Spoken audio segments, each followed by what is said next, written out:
类的鹅。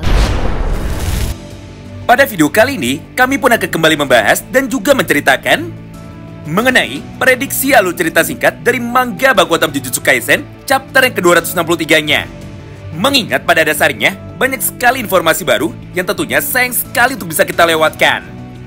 Di mana diantaranya adalah beberapa poin berikut. Yang pertama adalah mengenai penjelasan kekuatan perpindahan otak dari Yuta Okkotsu. Serta kenapa Yuta tidak bisa tahu bahwa Sukuna sudah bisa menembus teknik Infinity dari Gojo ketika dirinya sudah bertarung melawan Gojo. Dan yang kedua, apakah maksud dari Gege Akutami? Kenapa pada akhir cerita dari chapter 262 minggu lalu, dirinya pun sempat berkata bahwa untuk saat ini, kekuatan dari Rika akhirnya sudah termanifestasi dengan sempurna. Oleh karena itu, tentunya bagi kalian yang penasaran dan juga ingin tahu mengenai seperti apa pembahasan lengkapnya, maka kalian bisa simak terus ya video ini sampai habis. Kita mulai dari yang pertama, yaitu mengenai detail kekuatan CT dari Kenjaku yang kebetulan sudah berhasil ditiru oleh Yuta. Serta apa perbedaannya kekuatan dari Yuta dengan kekuatan CT dari Kenjaku. Mengingat ini merupakan sebuah detail menarik yang sebelumnya tidak sempat untuk bisa kita bahas. Sederhananya, tepat pada chapter 262 kemarin, kita pun bisa melihat sama-sama bahwa di dalam pertarungannya melawan Sukuna, Yuta pun melakukan sebuah kesalahan besar yang sama sekali tidak kita sangka. Yaitu, Yuta dengan sengaja justru malah mencoba untuk bisa menarik tubuh dari Sukuna dengan menggunakan tadi kutukan birunya supaya Sukuna bisa mendekat. Lalu di saat yang bersamaan, Yuta pun langsung mencoba untuk bisa mengajar tubuh dari Sukuna dengan menggunakan kekuatan fisiknya. Atau dengan kata lain, Yuta malah mencoba untuk bisa bertarung melawan Sukuna dengan menggunakan style yang sama seperti Gojo Satoru, yaitu pertarungan dari jarak dekat. Karena pada momen itu, Yuta pun sangat percaya diri sekali bahwa kekuatan Infinity dari Gojo Satoru sama sekali tidak bisa ditembus oleh Sukuna. Namun kenyataannya, semua pendapat dari Yuta tersebut adalah sebuah kesalahan besar. Mengingat pada chapter yang sama itu, Sukuna pun mampu dengan mudah untuk bisa menyentuh tubuh dari Yuta dan juga menembus teknik Infinity dari Gojo Satoru dengan menggunakan teknik DA-nya dan juga dengan menggunakan teknik Domain Amplification di saat yang bersamaan. Nah, berdasarkan hal itu, maka untuk saat ini kita pun dapat menarik beberapa kesimpulan. Pertama, adalah sebuah fakta baru yang sudah dikatakan oleh Sukuna pada chapter 262 kemarin. Yaitu, semua penyihir lainnya tidak bisa tahu tentang apakah yang sebenarnya sedang terjadi ketika Sukuna sedang bertarung di dalam teknik Domain Expansion milik Gojo ataupun milik penyihir lainnya. Bahkan Gagak dari Meme juga tidak bisa menembus dan juga tidak bisa mendapatkan informasi dari jalannya pertarungan mereka. Itulah yang membuat Yuta sekarang jadi tidak tahu bahwa kenyataannya kekuatan Infinity dari Gojo sekarang sudah berhasil ditembus oleh Ryomen Sukuna dengan cara menggunakan teknik Domain Amplification.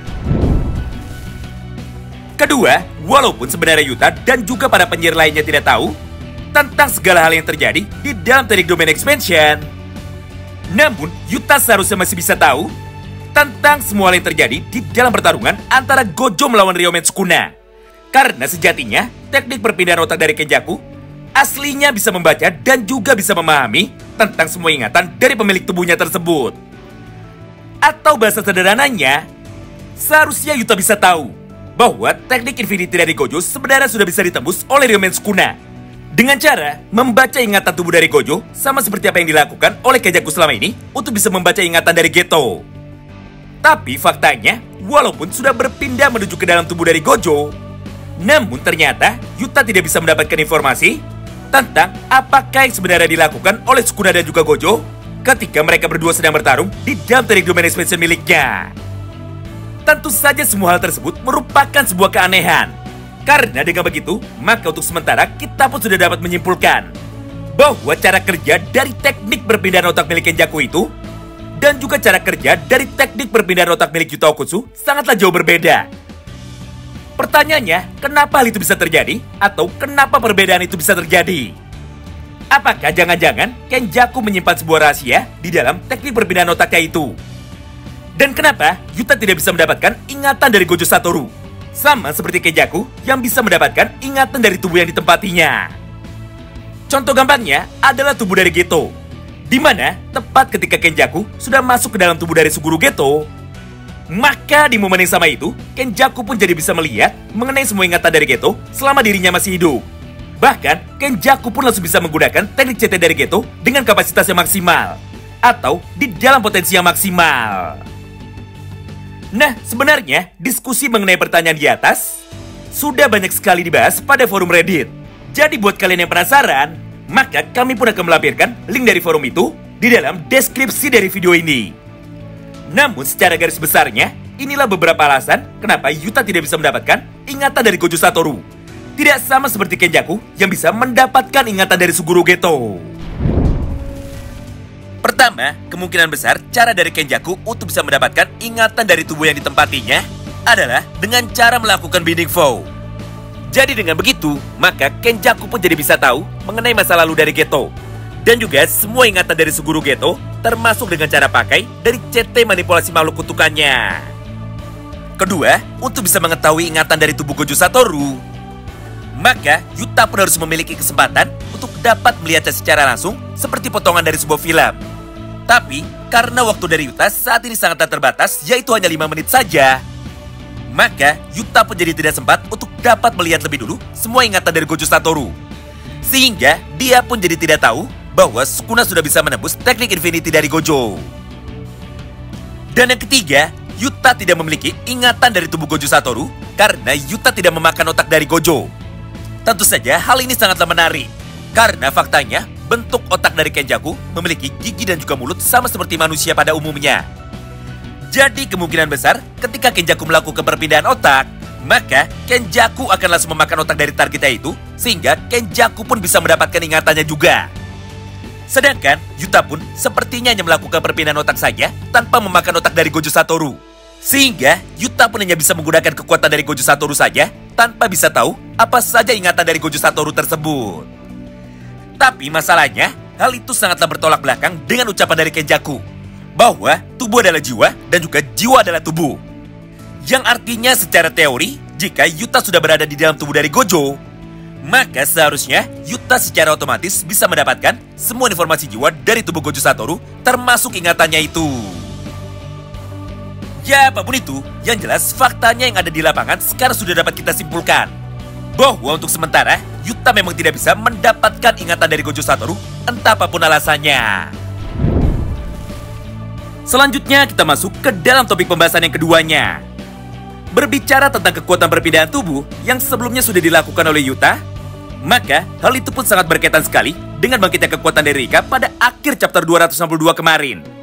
Mengingat pada halaman itu, GG pun sudah memberitahu kepada kita semua bahwa Rika yang saat itu sedang menangis sambil memeluk tubuh dari Yuta, akhirnya berhasil membangkitkan kekuatan penuhnya dan juga berhasil termanifestasi dengan sempurna. Dengan begitu, maka sudah jelas pada chapter yang berikutnya, Rika pun akan datang untuk bisa membantu Yuta yang sekarang berada di dalam tubuh dari Gojo demi bisa bertarung melawan Ryomen Sukuna. Nah, pertanyaannya, kekuatan seperti apakah yang nantinya akan digunakan oleh Rika di dalam kesempatan itu? Serta, apa dampak kebangkitan dari Rika terhadap tubuh dari Yuta dan juga tubuh dari Gojo Satoru? Sebenarnya, jawaban atas pertanyaan ini sudah pernah ditunjukkan langsung kepada kita semua pada chapter 178. Atau tepatnya, ketika Yuta saat itu sedang bertarung melawan Ryu dan juga melawan Uro. Di mana ketika Rika sudah termanifestasi dengan sempurna, maka secara otomatis tingkat kekuatan dari Yuta nantinya akan ikut bertambah menjadi semakin kuat lagi. Baik itu di dalam hal pertahanan alias durability ataupun di dalam kekuatan serangannya. Tapi sayangnya saat ini terdapat satu buah masalah besar yang bahkan sampai sekarang jawabannya masih belum bisa kita ketahui.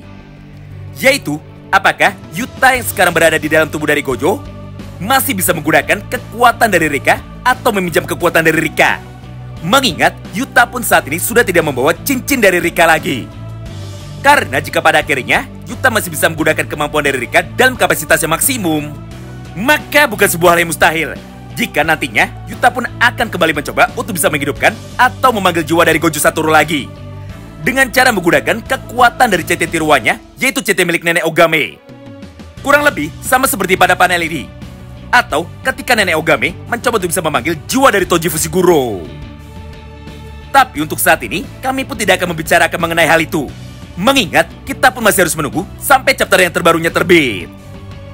Intinya, tepat pada chapter yang berikutnya, atau pada chapter 263, Rika pasti akan datang untuk bisa membantu Yuta demi bisa bertarung, sekaligus membalaskan kematian dari Yuta. Entah bagaimanapun caranya itu. Oh iya, buat kalian yang bingung, kenapa tidak ada chapter terbaru lagi dari manga Bakuotom Jejika pada minggu ini? Maka jawabannya pastinya sudah disampaikan oleh GG Akutami di dalam chapter yang ke-262 kemarin. Yaitu, GG saat ini sedang sakit. Sehingga manga Jejika ini akan libur selama 2 minggu penuh. Yang artinya, chapter terbaru dari manga Jujutsu Kaisen baru akan ada lagi pada hari Selasa depan, atau tepatnya pada tanggal 25 Juni. Oleh karena itu, tentunya bagi kalian yang penasaran tentang bagaimana nasib dari Yuta, apakah dirinya masih bisa hidup, atau justru dirinya malah akan mati secara permanen, maka kita pun masih harus sabar menunggu sampai chapter terbarunya keluar dalam waktu 1 minggu dari sekarang. Terima kasih banyak yang sudah simak video ini sampai habis, dan salam baku hantam!